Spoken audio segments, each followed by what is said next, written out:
बच्चों स्वागत है आपका आज की क्लास में। आज हम करेंगे क्लास 10th की प्रश्नावली 10.2। ठीक है, इसका पार्ट 2 आज करेंगे। हमने पार्ट 1 में क्वेश्चन नंबर 1 से लेके क्वेश्चन नंबर 8 तक हमने कंप्लीट कर लिए थे। ठीक है, तो 8 तक कंप्लीट कर दिए हैं। आपने पार्ट 1 नहीं देखा है तो आप चैनल के डिस्क्रिप्शन में जाएंगे, वहां आपको लिंक मिल जाएगा, वहां से आप जाकर देखें। क्योंकि उस चैप्टर में उस जो वीडियो में बच्चों क्या है कि मैंने उसका बेस बताया है, आपको प्रमेय बताए हैं। उस प्रमेय के बिना ये एक्सरसाइज नहीं होगी, इसलिए आप पहले पार्ट 1 देखें, उसके बाद पार्ट 2 देखें। तो क्वेश्चन नंबर 9 से स्टार्ट करेंगे बच्चों। देखिए, कह रहा है 10.13 में एक्स वाई और एक्स डैश वाई डैश केंद्र ओ वाले किसी वृत्त पर दो समांतर स्पर्श रेखाएं हैं। देखिए, X Y X dash Y dash केंद्र ओ वाले वृत्त पर दो क्या है, स्पर्श रेखाएं हैं। और स्पर्श बिंदु सी पर स्पर्श रेखा ए बी, स्पर्श बिंदु सी पर ही पर स्पर्श रेखा कौन सी है, A B. A B X Y को ए तथा एक्स डैश वाई डैश को बी पर प्रतिच्छेद करती है। एक्स वाई को ए पर और एक्स डैश वाई डैश को बी पर प्रतिच्छेद करती है। तो सिद्ध करना है ए ओ बी 90 डिग्री होगा, यानी ए ओ बी ये वाला जो कोण है बच्चों, ये हमें 90 डिग्री दिखाना है। ठीक है, तो देखिए आसान क्वेश्चन है, इसको कैसे करना है। आपका जो क्वेश्चन है ये है क्वेश्चन नंबर 9। ठीक है, और इसका अगर चित्र की बात करें तो चित्र देखिए ये दे रहा, मैंने इसको ऑलरेडी बना के रखा है, ये चित्र रहा। अब बच्चों इसको हमें प्रूफ करना है, ए ओ बी जो होगा ना ये 90 डिग्री होगा। ठीक है, ये हमें प्रूफ करना है। तो ये 90 कैसे होगा, देखिए पहले मैं क्या करता हूँ, इस पर जो है ना एक लंब डाल देता हूँ मैं इस तरीके से। ठीक है, एक रेखा ले ली ए और सी। अब मैं क्या करता हूँ यहाँ पर अब देखिए बच्चों, यहाँ से अगर मैं बात करूँ ओ पी ए, यहाँ पर दो एंगल बन रहे हैं, एक तो ओ पी ए और एक बन रहा है ओ सी ए। ठीक है, इसको और इसको अगर मैं सर्वांग समप्रूफ कर दूं, ठीक है, इन दोनों को क्या कर दूं मैं, सर्वांग समप्रूफ कर दूं, तो ये वाला जो एंगल होगा और ये वाला जो एंगल होगा, ये दोनों क्या कर सकता हूं मैं, बराबर कर सकता हूं। ठीक है, अब बच्चों पी ओ भी क्या है, एक रेखा है, तो इसके से जितने भी कोण बनेंगे वो कितने बनेंगे, 180 बनेंगे। ठीक है, उसी की हेल्प से होगा। लेकिन करना कैसे बच्चों, देखो कैसे करेंगे। पहले हम ले लेते हैं त्रिभुज को। ठीक है, तो मैं यहाँ लिख देता हूँ त्रिभुज। और कौन कौन से त्रिभुज होंगे बच्चों, यहाँ देखें आप, ओ पी ए।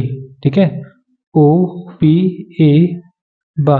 दूसरा त्रिभुज कौन सा है बच्चों, ओ सी ए में, ओ सी ए में। इन दोनों त्रिभुजों को मैं क्या करता हूँ, पहले तो सर्वांग सम प्रूफ कर दूंगा। ठीक है, और सर्वांग सम अगर इसको प्रूफ करना है तो कैसे करेंगे। अच्छा, यहाँ पर अगर मैं इन दोनों त्रिभुजों को लूं और इससे पहले अगर मैं बात करूं प्रमेय की, तो बच्चों प्रमेय अगर मैं लगा दूं 10.1 से, तो ये क्या कहती है, ये प्रमेय ये कहती है, देखिए ये तो हमारा एक क्या है, सर्किल है, एक वृत्त है। अब वृत्त के केंद्र से होती हुई एक रेखा, ठीक है, और स्पर्श बिंदु तक जाए, और स्पर्श बिंदु से जो है इस पर लिया जाए, तो इस पर जो कोण बनाती है स्पर्श बिंदु पर, वो कितना बनाती है, 90 डिग्री। ये तो हो जाएगा बच्चों 90 डिग्री। ऐसे यहाँ पर अगर बात करूं तो ये भी कितना हो जाएगा, ये भी हो जाएगा आपका 90 डिग्री। ठीक है, स्पर्श रेखा और आपका केंद्र से होती हुई जो लाइन होती है, उन दोनों पर 90 डिग्री का बनता है। तो यहाँ से मैं कह सकता हूँ एंगल पी जो होगा वो कितना होगा, 90 डिग्री। और दूसरा एंगल आपका कौन सा होगा, क्यू, वो भी कितना होगा, 90 डिग्री हो जाएगा। ठीक है, ये दोनों 90 डिग्री हो जाएंगे। अच्छा, अगर मैं बात करूं यहाँ पर ए और बी 90 डिग्री हो गया।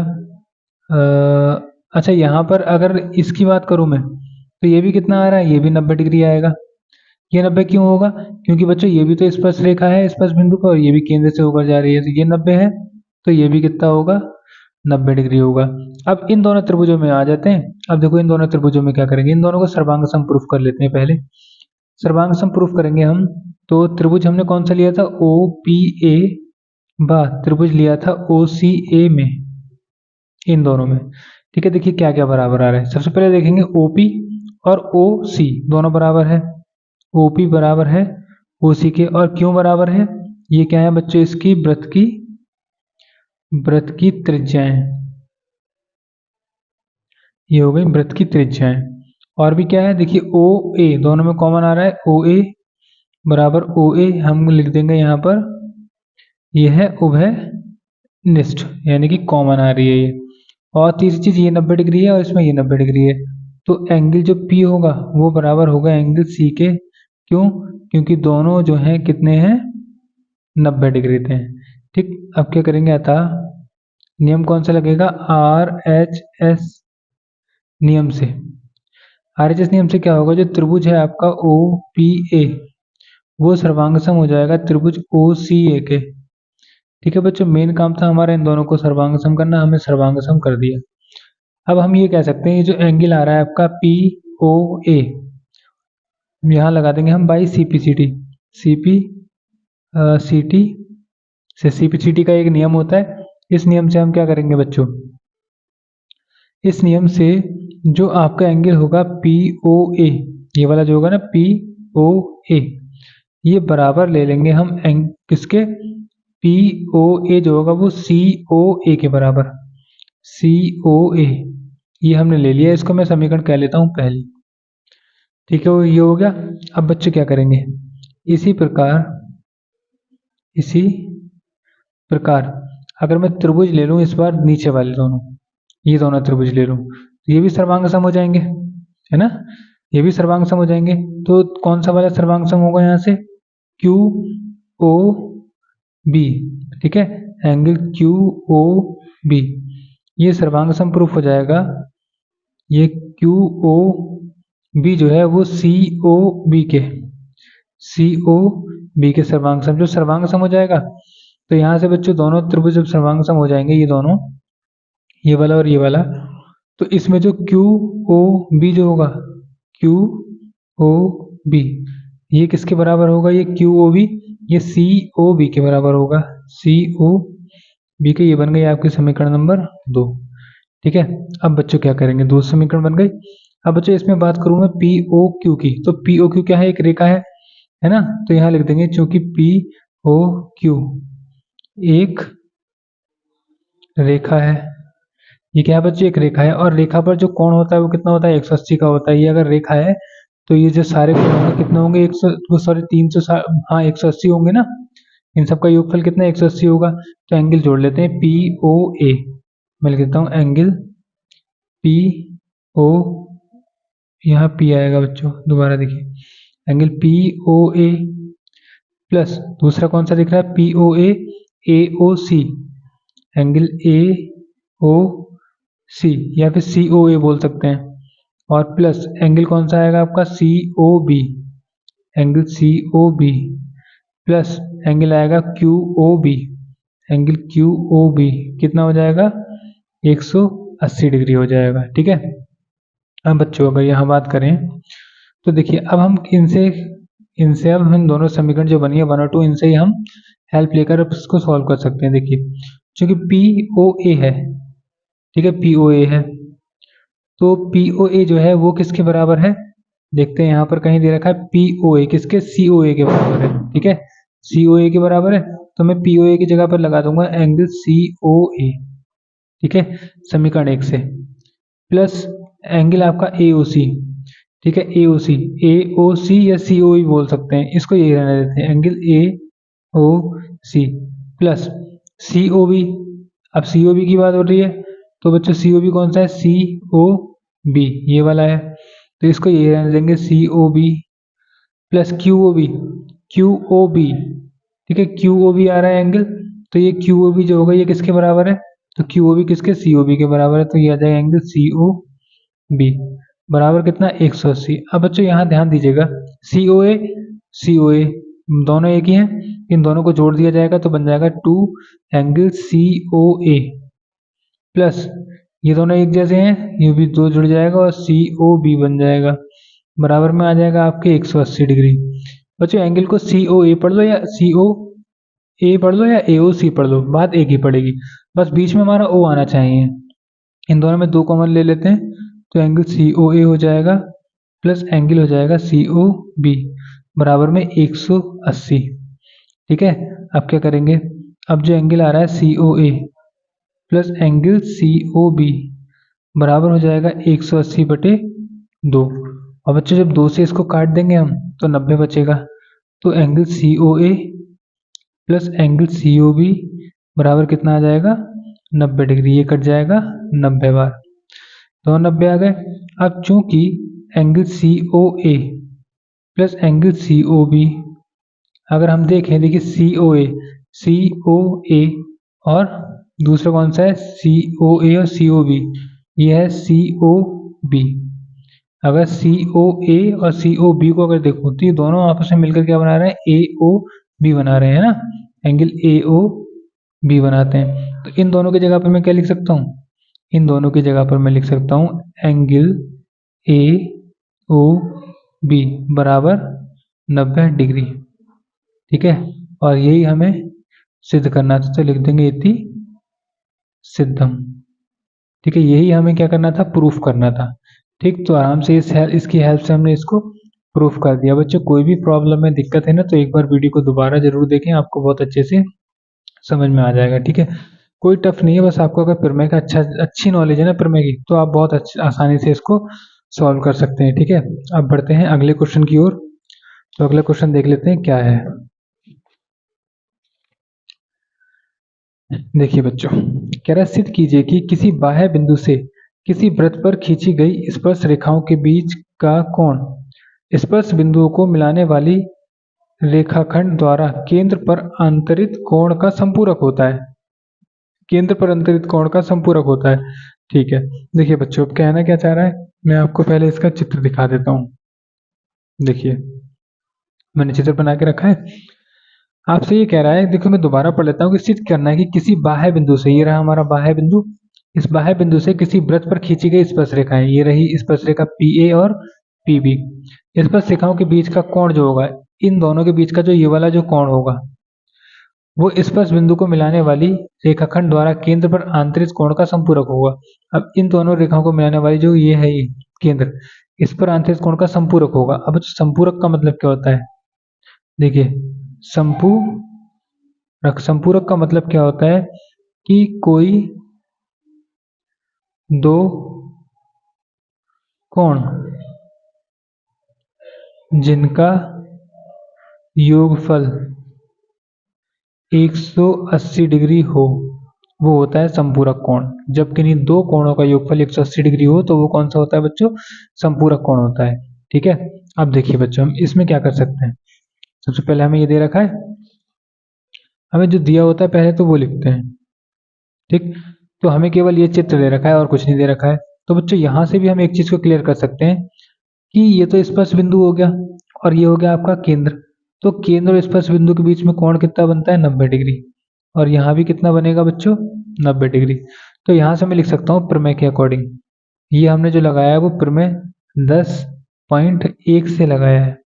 ठीक है, 10.1 से जो आपका एंगल बन रहा है ए और एंगल बन रहा है आपका बी, दोनों कितने होंगे, 90 डिग्री के। ये ए और बी दोनों कितने बच्चों, 90 डिग्री के हो गए। ठीक, इस चित्र को मैं थोड़ा सा साइड में रख देता हूँ, अब यहाँ पर देख लेते हैं 90 हो गए। अब चूंकि एक ये क्या है, चतुर्भुज है ना आपका, ये चतुर्भुज चतुर्भुज चतुर्भुज कौन सा वाला आपका बच्चों, ये A P B O, A P B O में सभी कोणों का योग बराबर कितना होता है, 360 डिग्री का होता है ना। तो इस चतुर्भुज के चारों कोण ले लेते हैं हम। चारों कोण कौन कौन से हैं बच्चों, देखिए कोण कौन कौन से हैं, कोण ए बी और पी और ओ, सॉरी ओ है ये, बराबर कितना 360 डिग्री। तो बच्चों ए बी पी, ये देखिए ए कितना है, ए है हमारे पास 90 डिग्री और बी हमारे पास 90 है। एंगल पी और क्यू हमें, पी और ओ हमें पता नहीं है, ये हो गया 360, 90 90 हो जाएगा बच्चों 180 plus angle P plus angle O बराबर में 360। तो angle P plus angle O जो होगा वो हो जाएगा 360 और माइनस का 180, तो एंगल आएगा पी प्लस एंगल जो ओ है वो कितना आ जाएगा 180 डिग्री। अब बच्चों मुझे ये बताओ, ये एक चतुर्भुज है जिस चतुर्भुज के अंदर दो कोणों का योगफल कितना है, 180 डिग्री है। जब इन दोनों कोणों का योगफल 180 है, इसका मतलब क्या है, ये पी और क्यू क्या है, संपूरक है। देखिए पी ये रहा, क्यू ये रहा, ये दोनों क्या है, एक दूसरे के संपूरक है। तो हम कह सकते हैं अतः एंगल पी व एंगल ओ संपूरक कोण है। ये क्या है? संपूरक कोण है। ठीक, तो आपसे क्या कह रहा था? आपसे क्वेश्चन के अंदर ये कह रहा था कि मिलाने वाला रेखाखंड केंद्र पर अंतरित कोण का संपूरक होता है। तो हम लिख सकते हैं अतः अतः केंद्र पर अंतरित कोण का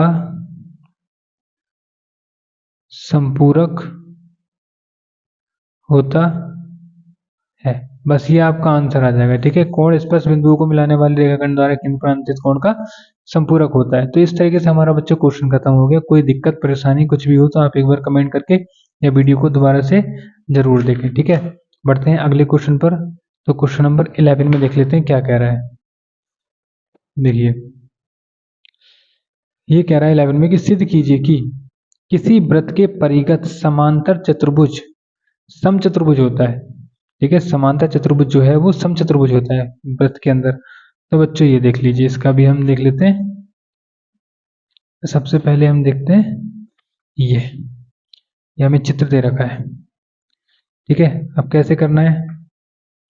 तो इसको करने के लिए आपको बच्चों क्या करना है? देखिए, हमसे ये कह रहा है कि दोबारा से देखिए 11 में ये कह रहा है कि सिद्ध करना है कि किसी वृत्त के परिगत, वृत्त ये रहा, इस वृत्त के परिगत यानी कि इसके चारों ओर समांतर चतुर्भुज समचतुर्भुज होता है, ये बताना है। ये तो समांतर चतुर्भुज तो है, ये क्या है बच्चों? समांतर चतुर्भुज है। तो मैं 11 क्वेश्चन में देखिए हमें क्या दिया है? दिया है कि ए बी सी डी एक समांतर चतुर्भुज है। ये क्या है बच्चों? एक समांतर चतुर्भुज है। अब ये समांतर चतुर्भुज, इसका मतलब ये है कि जो ए और बी है ना, वो डी और सी के बराबर होगा, और ए और डी जो होगा वो बी और सी के बराबर होगा। ठीक है, इसको मैं समीकरण एक ए बोल देता हूँ। इसका जहां भी प्रयोग होगा हम यहाँ पर उसका आराम से प्रयोग कर सकते हैं। अब आ जाते हैं प्रमेय पे।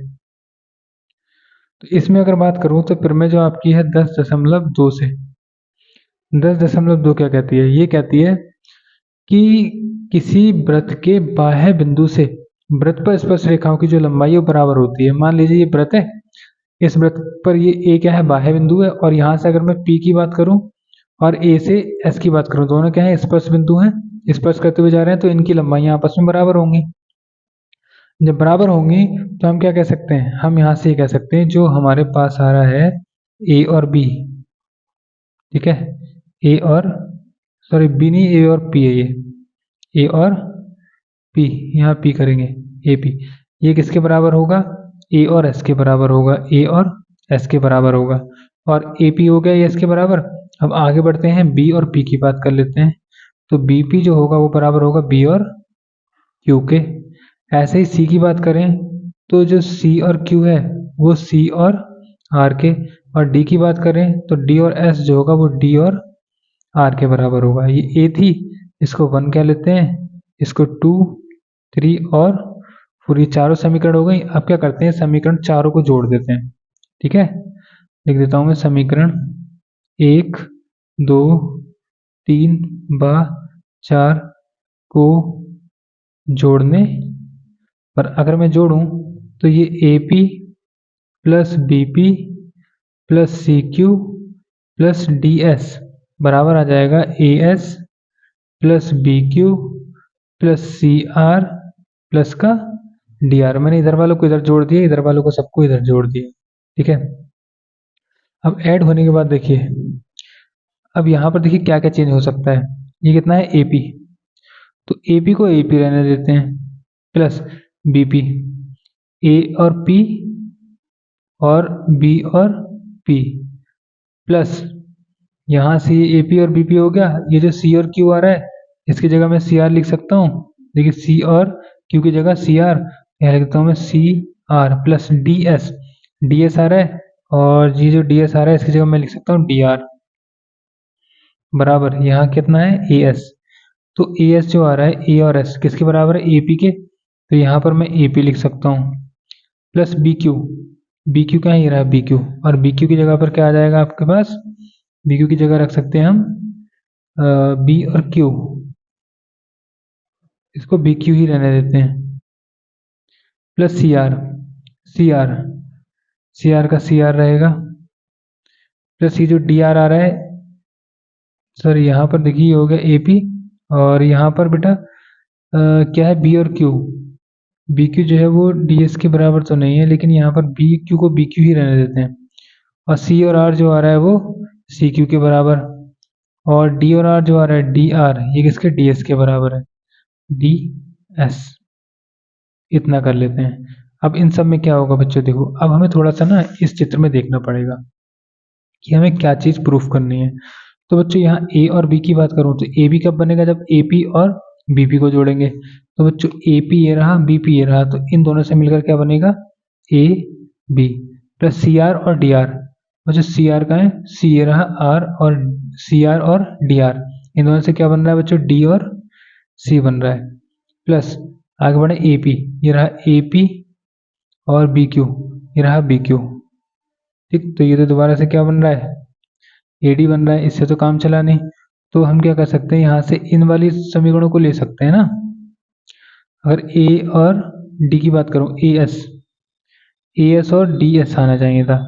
तो ए एस देखो, डी एस तो ये रहा डी एस, ठीक है, ए एस कहाँ है, ए एस, तो ए एस यहाँ था, इसकी जगह ए एस ही रहने दो, ए एस की जगह पर ए एस ही रहने देते हैं, ठीक है। तो ए एस और डी आर ये मिलकर क्या बना देंगे, ए और डी, बी क्यू और सी आर, बी क्यू और सी और आर, सी आर इसके बराबर था, तो ये बी और सी के बराबर हो जाएगा, ठीक है। अब देखो बच्चों, अब अगर मैं बात करूं समीकरण ए से, ए में क्या कह रहा था, देखिए यहाँ से मैं डालता हूँ, ए बी जो होगा वो किसके, डी और सी के बराबर होगा, और ए और डी जो होगा वो बी और सी के बराबर होगा, ऐसा हमें दे रखा है समीकरण ए में। तो अब मैं क्या कर सकता हूँ, यहाँ से ए बी और डी सी आ रहा है, इन दोनों में ये जो आ रहा है आपके पास ए बी, ये जो ए और बी है, ये ए बी किसके बराबर था, डी सी के, तो मैं यहाँ लिख देता हूँ D C, plus D C already है, यहाँ से ए डी, ए डी की बात करें तो ए और डी ये रहा, ठीक है, ए डी, ठीक, और ए डी की जगह मैं लिख सकता हूँ बी और सी, तो बी और सी करते हैं, प्लस यहाँ भी बी और सी, तो टू डी सी यहाँ बन जाएगा, और टू बी सी यहाँ पर, टू से टू कैंसिल हो जाएगा, और D C equal to B C, इसको मैं बोल देता हूँ समीकरण नंबर 5, समीकरण नंबर 5, सॉरी यहाँ थोड़ा नीचे चले गए, डी सी बराबर कितना, बी सी आ गया।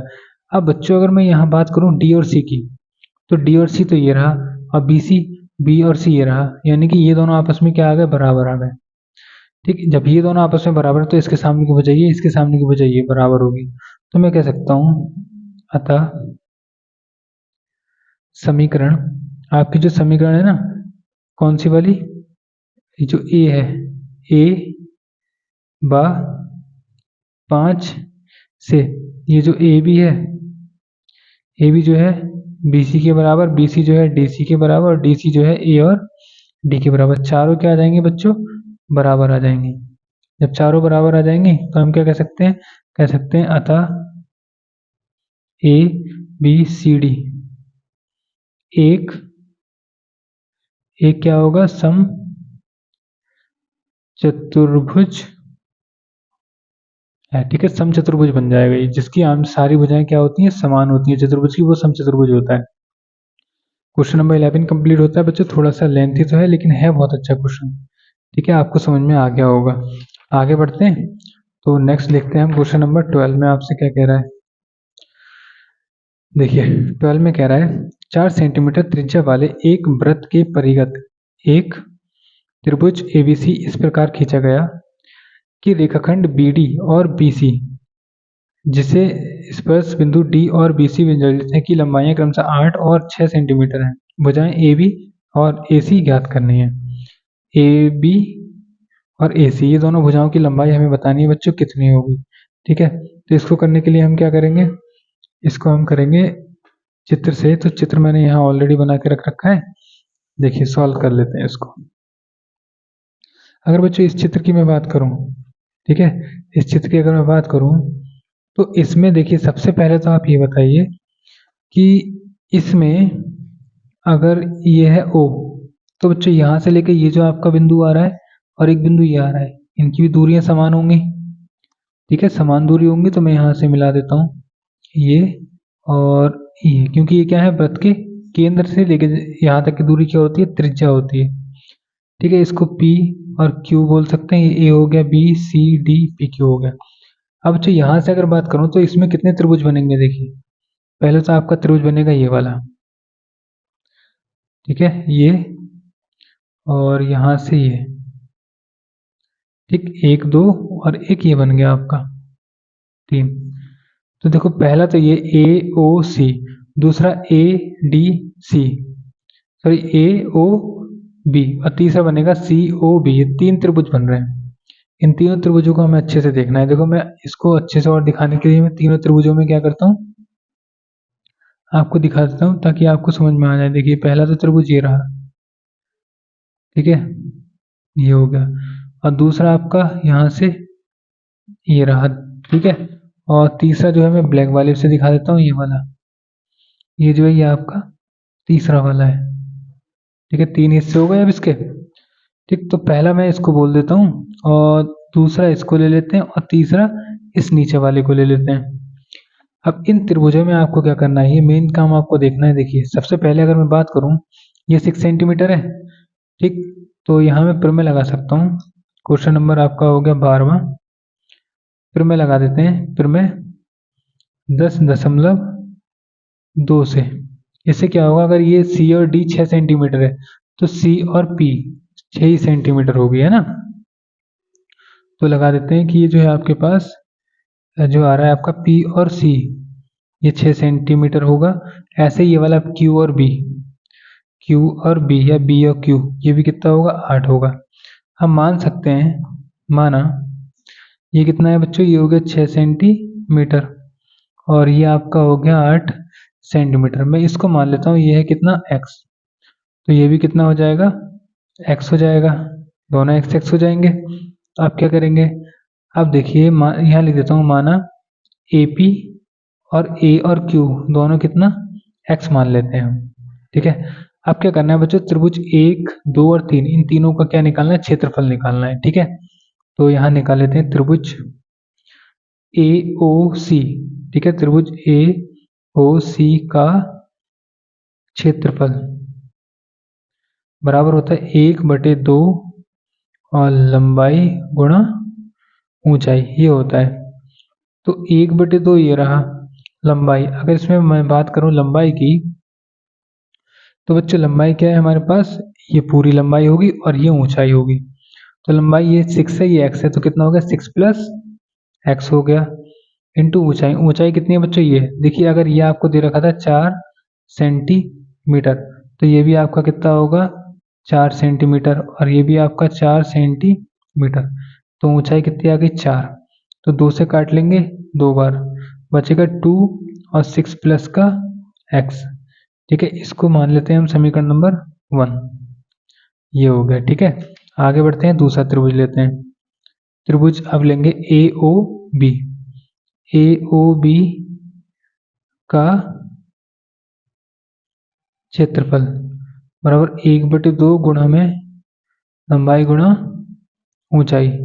तो 1/2 गुणा लंबाई, लंबाई कितनी है बच्चों, लंबाई है AC, कितना हो गया, x + 8, x + का 8 गुणा ऊंचाई। ऊंचाई आपकी 4 ही रहेगी, तो इन 2 से इसको काट लेंगे, हो जाएगा 2 x + का 8।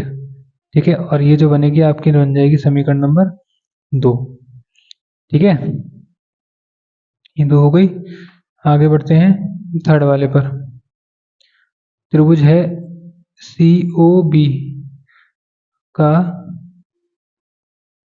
क्षेत्रफल बराबर कितना होगा, 1/2 गुणा लंबाई, लंबाई कितनी है, 6 और 8 कितना हो गया, 14, गुणा ऊंचाई कितनी है, इसकी 4 ही है, तो 2 से काटेंगे 2, तो कितना हो जाएगा, 14 दूनी 28। इसको मान लो समीकरण नंबर कितना, 3। इतना काम कर लेंगे, हमने तीनों त्रिभुजों के क्या निकाल लिए, इन तीनों त्रिभुजों के निकाल लिए हमने क्षेत्रफल। अब क्या करना है, एक और होता है त्रिभुज का क्षेत्रफल हीरोन के सूत्र से, तो इसमें हीरोन का सूत्र लगना है। ठीक है, तो देखिए बच्चों लगा लेते हैं। यहाँ पर सबसे पहले हीरोन के सूत्र से, हेरोन का सूत्र क्या कहता है, हम त्रिभुज का निकालना है क्षेत्रफल। तो बच्चों हेरोन के लिए हमें पहले एस का मान निकालना होगा। एस होता है अर्ध परिमाप। अगर मैं इसकी पूरे की बात करूँ, सबको जोड़ के 2 से भाग दे लूँ, अर्ध परिमाप आ जाएगा। तो मैं क्या करता हूँ, इन सबको जोड़ लेता हूँ। ठीक है, तो ये कितना आएगा देखिए, 6 प्लस एक्स। ये कितना आ गया, 6 प्लस का एक्स, 6 प्लस एक्स। ये हो गया आपका 8 प्लस एक्स, प्लस ये आपका कितना हो गया, 6 और 8 14। ठीक है, अब इन सबको मैं 2 से भाग दूंगा, तो एस बराबर हो जाएगा, एक्स एक्स हो गया बच्चों कितना, 2x प्लस 14 और 6 6 12 13 14 28 बटे में आ गया 2।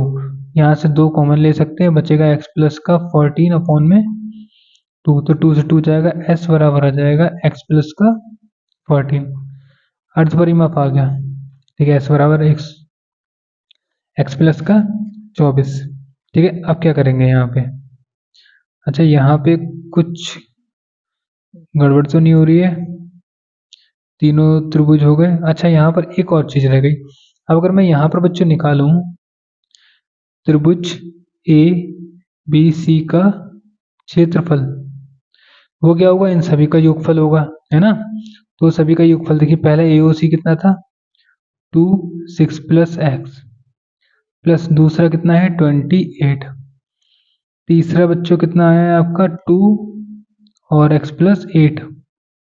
इसको थोड़ा मैं कैलकुलेट कर लेता हूँ, 6 दूनी 12 प्लस का 2x प्लस 28 प्लस का 2x प्लस का 16, 2x और 2x कितना होगा 4x, प्लस 6 6 12 13 14 15 16 का 6 हासिल किया 1, तो बच्चों 1 2 3 4 5 56, दोनों में से 4 कॉमन ले लो, तो x प्लस का 4 बन जा 4 हो जा 4 और x प्लस का 14। ये हो गया आपका, इसको बोलना था हमें पांचवा, चौथा समीकरण आ गया। अब क्या करेंगे बच्चों, आपका इसी त्रिभुज का क्षेत्रफल आ गया। अब हेरोन के सूत्र से निकाल लो, एस तो हमारे पास ये आ गया। आप क्या करते हैं, त्रिभुज ए बी सी का क्षेत्रफल अब निकालेंगे, त्रिभुज ए बी सी का क्षेत्रफल हेरोन के सूत्र से। तो हेरोन का सूत्र अगर आपने याद नहीं किया है तो आप देख लीजिए, ये होता है S, S minus A, S minus B, S minus C. तो बच्चों देखो, एस तो मैं निकाल चुका हूं, एस कितना आ रहा है, एक्स प्लस का 14,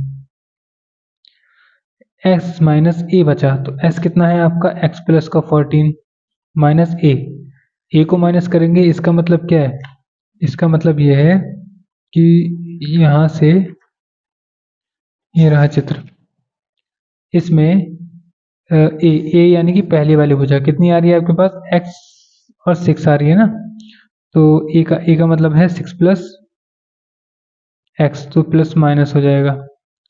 ठीक है, और s माइनस बी की बात करें तो s आपके पास है x प्लस का कहाँ गया आपके पास 4।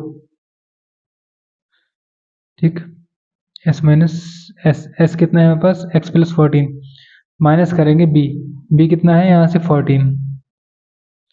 ठीक, तीसरे पर आते हैं, ये आएगा आपके पास x प्लस का 14 माइनस तीसरी भुजा कौन सी है, x माइनस 8।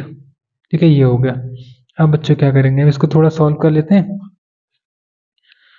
तो यहाँ से ये बचेगा x प्लस का 14, ठीक है, और यहाँ हो जाएगा आपके पास x कट जाएगा, x से x कट जाएगा, और 14 में से 6 जाएगा तो 8, और यहाँ पर बच्चों 14 से 14 कटेगा, बचेगा x, और यहाँ पर x से x कट जाएगा, 14 में से 8 गए तो 6। ठीक, तो बचेगा x प्लस का 14 और 8 6 हो जाएगा 48 x, ये बचेगा।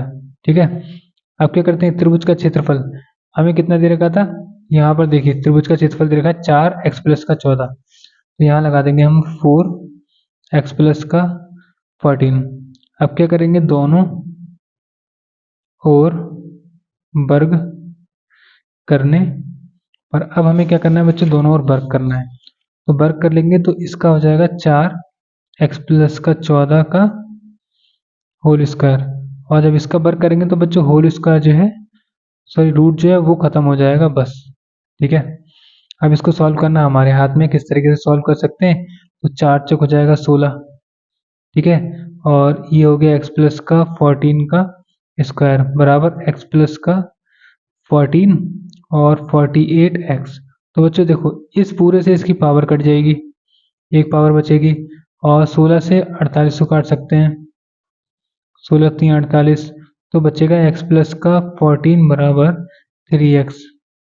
ठीक है, x plus 14 equal to 3x, तो 3x माइनस का x इक्वल टू 14, तो 2x इक्वल टू कितना 14, और x की वैल्यू आ जाएगी आपके पास 7। ठीक, x का मान कितना आ जाएगा 7 आ जाएगा। अतः आपको निकालना था a और b, a भी निकालना है आपको। तो बच्चों देखो, a और b अगर निकालना है तो x प्लस का 8 करना है, x प्लस का 8, और x की वैल्यू कितनी है 7, 7 और 8 कितना हो गया 15। a भी निकल गया, और एक आपको निकालना था ac। तो a और c की बात करें, a और c, तो ये कितना है आपके पास 6 प्लस एक्स, 6 का 6 प्लस का प्लस, x की जगह कितना है 7। तो बच्चों कितना हो जाएगा 6 6 12 13 हो जाएगा। ठीक है, तो AC और इनकी हमारी यार आसानी से क्वेश्चन कंप्लीट हो गया। बच्चों कोई भी प्रॉब्लम है, दिक्कत है, एक बार वीडियो को दोबारा से जरूर देखें। ये सब सेंटीमीटर में है, ये भी सेंटीमीटर, ये भी सेंटीमीटर, और ये भी सेंटीमीटर में है। ठीक है, यूनिट इसकी। तो क्वेश्चन नंबर 12 मेरी तरफ से कंप्लीट, आपकी तरफ से कंप्लीट है या नहीं, ये आप पर डिपेंड करता है। अगर आप जितना इसको अपने हाथ से लिखेंगे, साथ साथ जब मैं आपको चैप्टर कराऊं, तो आप बच्चों पेन और कॉपी लेकर बैठें, ताकि आप इसको आराम से कर सकें। ठीक है, अब देखिए बढ़ते हैं अगले क्वेश्चन पे। लास्ट क्वेश्चन है, आपसे क्या कह रहा है, देखिए कह रहा है कि सिद्ध कीजिए कि वृत्त के परिगत बनी चतुर्भुज की आमने सामने की भुजाएं केंद्र पर संपूरक कोण आंतरित करती हैं। अब इसके लिए क्या बच्चों को सिद्ध करना है, इसके लिए देखिए सिद्ध करेंगे हम 13। अभी मैं आपको बताता हूँ, देखिए अच्छे से। ये हमारे पास आ गया चित्र, वृत्त ये रहा, वृत्त के परिगत यानी कि चारों ओर। ठीक है, तो सिद्ध करना है हमें कि वृत्त के परिगत चतुर्भुज की आमने सामने की जो भुजाएं हैं, ये वाली आमने सामने की और ये वाली आमने सामने की भुजाएं केंद्र पर संपूरक आंतरित करती हैं। यानी कि हमें ये बताना है जो केंद्र है इस पर ये और ये बराबर होगा, ये हमें सिद्ध करना है। संपूरक, संपूरक का माने इन दोनों कोणों का योगफल कितना 180 होना चाहिए, तब संपूरक होते हैं। तो इसको करने के लिए आप क्या करेंगे, देखिए अगर मैं इन सभी में बात करूं, ठीक है, इन सभी में अगर बात करूं तो मैं दो त्रिभुज लेता हूं। देखिए ये आपका कौन सा हो गया, ये आपका हो गया पहला त्रिभुज ये बन रहा है, दूसरा त्रिभुज ये बना, तीसरा ये है, चौथा, पांचवा, छठा, सातवां और आठवां, ये 8 त्रिभुज इसके अंदर बन रहे हैं। ठीक है, अब आपको क्या करना है, आपको इसको साइड में रख देता हूं मैं, थोड़ा सा यहाँ से स्टार्ट कर लेते हैं। देखिए हमें क्या करना है, त्रिभुज लेना है ओ पी बी। ठीक, कहीं दिख रहा है ये O होगा, तो ओ पी बी ये वाला त्रिभुज, और दूसरा कौन सा वाला ओ पी बी, एक ओ क्यू बी। ठीक है, और दूसरा त्रिभुज है त्रिभुज ओ क्यू बी में। अब इन दोनों को अगर मैं सर्वांग समप्रूफ कर देता हूं, इसको और इसको सर्वांग समप्रूफ कर दूं, तो बच्चों देखो यहाँ 90 डिग्री, यहाँ भी 90 डिग्री, पर मैं 10.2 से। ठीक है, अब देखिए क्या करेंगे, 10.1 से है सॉरी।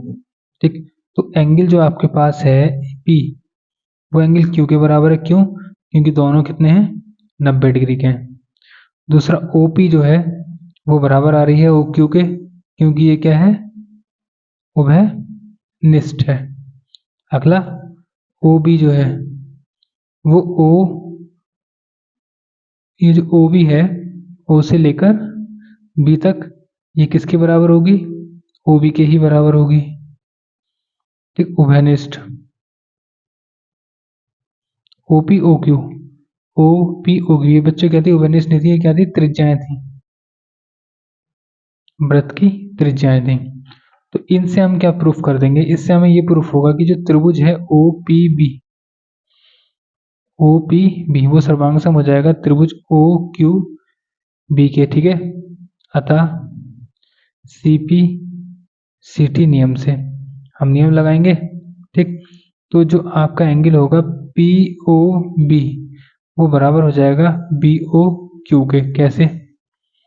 ये जो पी ओ बी है वो क्यू ओ बी के बराबर हो जाएगा, ठीक है। यानी ये एंगल जो 2 है वो 1 के बराबर हो जाएगा, ऐसा हम कह सकते हैं। या ये पहला है ना, तो हम कह सकते हैं एंगल 1 जो होगा एंगल 2 के बराबर हो जाएगा। हमने ये कर दिया, ठीक। इसी प्रकार क्या कर सकते हैं, ये त्रिभुज लिए थे अभी, अब बच्चों ये वाले दोनों त्रिभुज लेंगे, दोनों को सर्वांग समप्रूफ कर देंगे।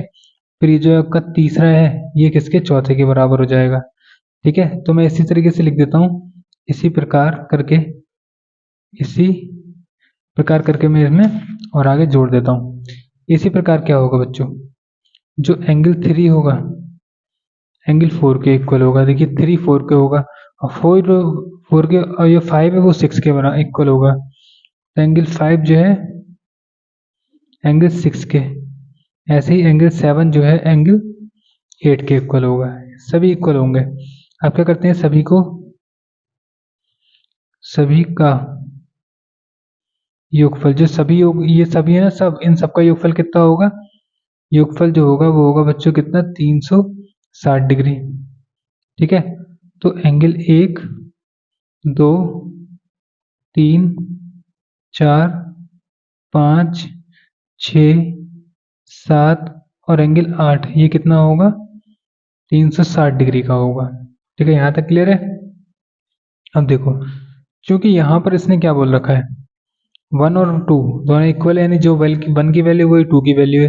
तो मैं एंगल 1 को यहीं रहने देता हूँ, एंगल 2 की जगह एंगल 1 कर लेता हूँ।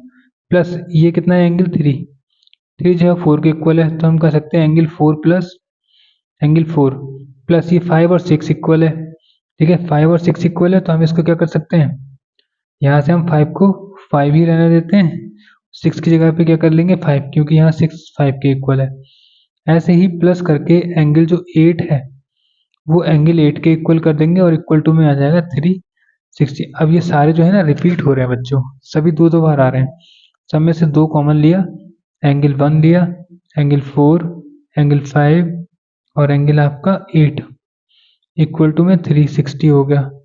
तो एंगल 1 4 5 और एंगल 8 कितना हो जाएगा, 360/2 हो जाएगा। 2 से कट करेंगे तो बच्चों 180 डिग्री आ जाएगा, ठीक है। 180 आ गया, यानी 1 4 5 और 8 जो है 180 के इक्वल आया। तो अब क्या करेंगे, यहाँ से 185, तो 1 और 4 की अगर मैं बात करूं तो बच्चों आते हैं चित्र में, 1 और 4, 1 ये रहा 4 ये रहा, ये दोनों एंगल, ठीक है। और दूसरा आपका कौन सा, 4 और 5, तो 4 ये रहा और 5 ये रहा, ये 2 हो गए, ठीक। एंगल 1 4, एंगल 1 ये वाला और ये वाला 4। तो मैं यहाँ से एक काम करता हूँ, एंगल 1 लेता हूँ और एंगल 8 ले लेता हूँ, प्लस एंगल 4 और एंगल 5 इक्वल टू 180 अगर मैं करूँ तो 1 और 8, 1 ये रहा और 8 ये रहा, ये दोनों ऐसे 4 और 5, 4 ये रहा 5 ये रहा, इन दोनों पर जो कोण बन रहा है ये वाला और ये वाला, ये दोनों आपस में इक्वल होगा। तो हम कह सकते हैं कि अतः ये कह सकते हैं कि 1 और 8 जो आ रहा है, 1 और 8 की जगह मैं लिख सकता हूँ एंगल AOB प्लस एंगल इसमें लिख सकते हैं हम COD इक्वल टू कितना, 180। अतः आपसे कह रहा था, हमसे की भुजाएं केंद्र पर संपूरक आंतरित करती हैं, अतः आमने सामने की भुजाएं केंद्र पर संपूरक आंतरित करती हैं, ठीक है। यहीं पर आपका सिद्ध हो जाएगा, ठीक है। आप कोई भी प्रॉब्लम है, कुछ भी है बच्चों, एक बार वीडियो को दोबारा जरूर देखें, क्योंकि ये क्वेश्चन ऐसे होते हैं कि जब तक अपने हाथ से नहीं लिखेंगे तब तक आपको ये क्वेश्चन आ ही नहीं सकते। ठीक है, इसलिए आप इनको बहुत अच्छे से करें। अगर कुछ समझ में नहीं आ रहा तो वीडियो को दोबारा से देखें, ठीक है। लेकिन अपने साथ कॉपी और पेन को लेकर बैठें, ताकि आप इसको एक नहीं दो दो बार कर सकें, क्योंकि जब दो बार करेंगे तभी आपको आएगा। ये फर्स्ट टाइम में आपको हो सकता है समझने में मुश्किल पड़े, ठीक है। तो कीप प्रैक्टिसिंग, जितनी प्रैक्टिस करेंगे उतनी मैथ्स आपकी अच्छी होगी, ठीक है। तो मिलते हैं हम नेक्स्ट पार्ट में, तब तक के लिए अगर आपको वीडियो अच्छी लगी है तो वीडियो को लाइक कर दें और चैनल को सब्सक्राइब कर दें, ठीक है। ताकि आने वाले जितने भी क्लासेस होंगे सबके बारे में आपको पता लग जाएगा, और बहुत आसान शब्दों में मैं आपको समझा देता हूँ सब कुछ, ठीक है। तो मिलते हैं नेक्स्ट पार्ट में। Thanks for watching.